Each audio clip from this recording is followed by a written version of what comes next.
Բարև ձեզ հարգելի հետևորդներ, շարունակում ենք մեր հերթական հաղորդումը։ Մինչ բուն հաղորդման անցնելը կխնդրեմ ձեզ բաժանորդագրվեք մեր YouTube-յան ալիքին, սեղմեք զանգակ, դրեք լայք, ինչպես նաև կարող եք կիսվել ձեր ընկերների, ձեր բարեկամների հետ։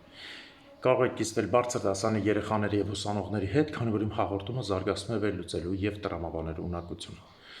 Սկսենք հաղորդումը, ուզում եմ հաղորդումը սկսել մեկ հայտարարությամբ, այսօր երեկո Երևանի ժամանակով 23:30-ին կհանդիպենք մեր Քոչարի ազգային վերածնունդ կուսակցության նախագահ Արտակ Սարգսյանի հետ մի շարք հարցեր ունենք, որը պետք է տեղյակ պահենք ժողովրդին։ Անցնենք հիմնական թեմաներին։ Նախ Հայաստանում ցուցադրաբար մի քիչ դոզան իջացրել են։ Իբր դոզան իջացրել են ներքին հոգևորականների հանդեպ եւ այլն։ Ես ուզում եմ հարց տալ, այսքանով վերջացավ, թե չէ, թե էլի բաներ կա։ Հիմա քննարկում են հարց բացառելով զինված խմբավորումներին, ասենք զինված ուղղությամբ երկրում հեղաշրջում անելու եւ իշխանություն զավթելու մասին ծրագիրը։ Նիկոլ Փաշինյանը ում նկատի ունի սա, կամ այդ օրենքը ինչքանով է նպաստելու հայ ժողովրդին, իմ համար սա ծիծաղելի է, որովհետեւ ինքը ամբողջ օրենքները աշխարհի խախտում է, Արցախը տալիս է, Հայաստանի հողերը տալիս է, անօրինական հարձակում հայ հոգևոր արժեքի վրա, ջարդելով դուռ եւ այլն, բայց իրականում ինքը ցույց է տալիս, թե ինքը օրենք է։ Սա իհարկե ժամանակավրեպ գործողություններ է, որովհետև մի մարդ, որ ամենաշատն է միջազգային ու Հայաստանի սահմանադրությունը խախտում, նրա ընդունած ոչ մի օրենք չի ունենա ուժ։ Սա միանշանակ։ Հաջորդը ինչ մասին ուզում եմ խոսել, հիմնականում այսօր արհեստականորեն բարձրացած ռուսա-ադրբեջանական այս իրար իբր փոխադարձ ձերբակալությունները, վիրավորանքները, ես կանենք, այն կանենք ժողովուրդ ջան, մինչև իրական թեմա չբարձրանա, այս օդից հենց առաջացած թեմայով, մինչև իրական ցավոտ արժեքներ, հիմա կասեք երկու հատ ադրբեջանցի ամեռը քիչ է, բանը 44 օրյայի ժամանակ էլ Ադրբեջանը օրինական խախտելով հապկի տարածքը, ես ասել եմ ու էլի կրկնում եմ, օրինական խախտելով հապկի տարածքը, սպանեց հապկի ռուսական երկու զինվորի։ Ստի ներողությունը չխնդրեց, բիլբիլովնին դուս եկա, ոնց որ Էրդողանը ռուս զինվորի գլուխը կտրեց, ասաց լավ են կարե տենց է պետք լինի, բիլբիլովնին ասաց տենց է պետք լինի, ոչ մեկ չպահանջեց, ոչ էլ այդ մահացած զինվորների ծնողները պահանջեցին, ոչ մի բան չեղավ։ Ոնց որ տենց է պետք լինի, ռուսը միշտ պետք է գլուխը կտրեն ամեն ինչ անեն։ Հիմա հանկարծակի հոп ռուսը բարձացավ 20 տարի առաջ մի հատ ադրբեջանցի սպանելու համար, շոուներ են սարքում, կապ ունեն մաֆիայի հետ եւ այլն, ես ոչ թե բացառում եմ, ես ասում եմ միանշանակ տենց եղա ադրբեջանական համայնքների բոլոր անդամները, ղեկավարներով, ես միշտ եմ ասել, թաթախված է եղել Ռուսաստանի տարածքում մարդասպանությունների, հանցագործությունները եւ ամեն ինչի հետ։ Ադրբեջանցիները ասում են, մենք մեղք չենք, մեր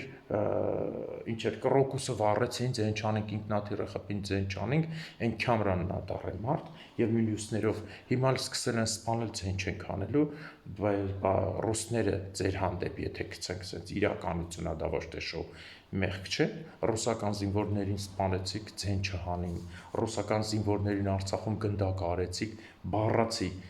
փաստերը կան, ռուսներն ասին, որ մեր զինվորներին իբր խաղապահ գնդակ արեցիք, սպանեցիք, ձեն չանին։ Հա, իսկ հիմա ես այս համարում եմ դեռ շոու, բացատրեմ ինչի։ Նախ այստեղ կա մի գործողություն, որի ընթացքում սպանություններ են եղել երկկողմանի, որ այդ Թելման Իսմայիլովն ու ադրբեջանցիները ամբողջ Մոսկվայի Չերքիսոնի տակ 10000 ստրուկ էր պահում,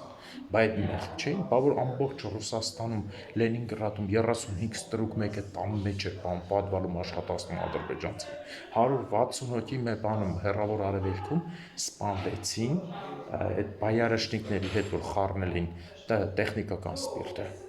էլի ադրբեջանցիները, այսինքն հիմա ես ոչ թե ուզում եմ, որ ինչ-որ մեկին արդարացնեմ, չէ, իրար արժանի է, կերեք ինչքան կարաք, ես կողմ եմ մի բանի, ռուսն ու ադրբեջանը այնքան ուտեն, մինչև Ռուսաստանը հրթիռով չխփի Բաքվին, մինչև Ռուսաստանը հրթիռային sense Բաքուն չավերի, գանձակը մյուս տեղերը չավերի Ադրբեջանում, ես չեմ հավատա, որ սա լուրջ կռվի, որովհետև սա իմ համար դեռ շոուի արդյունք է։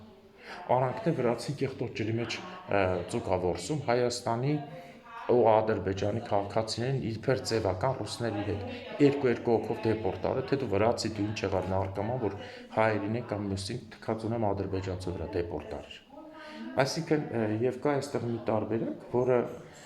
Իրանի աչքը մտնելու համար ոչ թե հայերի, նաև հայերին էլ ձեր տալով, չես Քոչարյանական մյուս բոլոր լրատվականները հիացած գրում են, վայ, Սանկտ Պետերբուրգում էս թուրքին բռնեն, սրան բռնեն, ինչ եք ուրախացել։ Ոչ մի բանը չի լինել, շունը շանթած չի ծամի։ Բռնողը լեն թող Նարիշկինին բռնել իրաց արտաքին պետախոսական նախագահ, որ ամբողջ Ադրբեջանի զենք տալը ադրբեջանական գեներալներին իր տուր պահել ու Հայաստանի ամբողջ պատերազմը նենց անելը, որ իրանք հաղթեն, այդ գործողություն արեց։ Սա է այն կարծիքը։ Այսքանով ես չեմ էլ սահմանափակում, սա դեռ թեթև բաները։ Պետք է մասսայական սպանություններ լինի իրար մեջ, մասսայական մեծ թվերով, մի 100-150 հազարի սահմաններով, որերևէ հարց եղել։ Իսկ մյուսներն Ադրբեջանից փորձում են սրան որակավորում տան,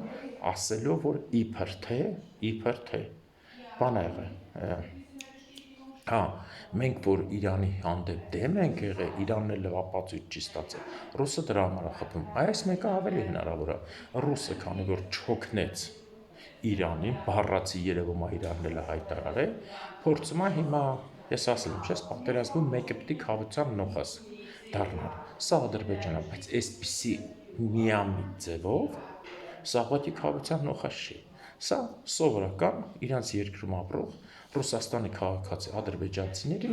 թեթև սենց տասացնելը, ուրիշ ոչինչ։ Այնպես որ շատ մի ուրախացեք, մինչև արենայեղություն չլինի իրար մեջ, որ իմ սրտովն ու իմ երազանքն է միշտ ես ասել եմ, ոչ մի նորմալ բան մենք չենք կարող տեսնել այս հարաբերությունների մեջ։ Մի անգամից ուրախանալը քիչ է, հա թող բռնեն, թող ծեծեն, թող ուտեն, ավելի լավ, բայց ես սա չեմ համարել կուլմինացիոն կետը, իբր դեսպանները կորել են էսային, հա, որ դա դարել է պատերազմ։ Մինչև ֆիզիկական հարվածներ, փոխադարձ սպանություններ չլինեն, ես սրան չեմ ընդունի, որ ճիշտ է, որտեղ ռուսերեն մարդն որ ինքն իր զինվորներին թողում ադրբեջանցիները սպանեն ու ձեն չի հանում։ Դե թող անենց մի հատ հարված տա, որ սենց մինիմում մի 100-150 հազար մարդ բռի։ Այդ ժամանակ կհասկանամ, չնայած էլ եմ կրկնում, ցանկացած հարված մեր երկու թշնամիների մեջ բացում է ճանապարհը Հայաստանի համար, որի համար շատ ուրախ եմ։ Իսկ ինչ վերաբերում է Հայաստանի ընդհանուր քաղաքականության, այսօր իրիկուն մենք կզրուցենք Արտակ Սարգսյանի հետ, հաջորդ օրը վաղ, այսինքն կգցեմ ամբողջ խոսակցությունը, եւ դուք կտեսնեք մեր առջև ծառացած հարցերը հայ ժողովրդի ինչ լուծումներ է առաջարկում Քոչարի ազգային վերածնունդ կուսակցությունը։ Այսքանով ուզում եմ ավարտել, հարգելիներս, այսօրվա հաղորդումը մաղթում եմ ձեզ լավ օր, հիշեք, լավ թուրքը մեռած թուրքն է։ Եվ Աստված թող արժանի պատժի հայացքի ներքին ու արտաքին թշնամիներին, Աստված թող արժանի պատժի ամալեկների թշնամիներին։ Հաջորդ տարի Արցախում, Նախիջևանում, Գանձակում, Բագարանում, Մուշում, Վանում, Արտվինում, Կարինում, Կիլիկիայում, Անգորայում եւ Պոլսում։ Ամեն։